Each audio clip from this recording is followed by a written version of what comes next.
సంభాజీ మహారాజ్ కథలో ఓ మహానటి ఉంది. ఆయన భార్య యేసుబాయి. ఆమె అసలు సింహం. సంభాజీ మహారాజ్ గట్టిగా ఔరంగజేబ్‌కి తలవంచక తన దేశం, తన గౌరవం కోసం ప్రాణం అర్పించాడు. అయినా ఆ ఔరంగజేబు కిరాతకుడు ఆగలేదు. సంభాజీని చంపేసి యేసుబాయిని, ఆమె కొడుకు షాహుతో కలిపి దాదాపు 30 ఏళ్లు బంధించాడు. ఒక్కసారి ఊహించుకో 30 ఏళ్లు బందీగా జీవించడం అంటే ఎలా ఉంటుందో.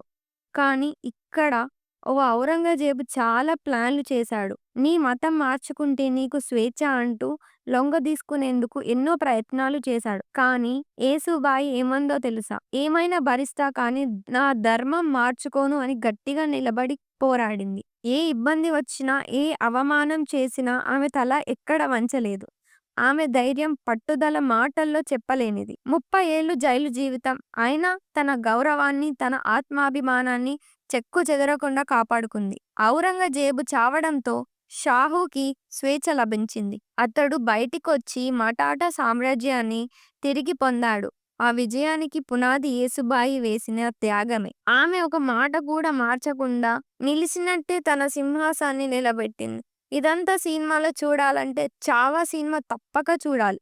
ఆ చిత్రం యేసుబాయి పాత్రను ఎంత అద్భుతంగా చూపించారో చెప్పలేం.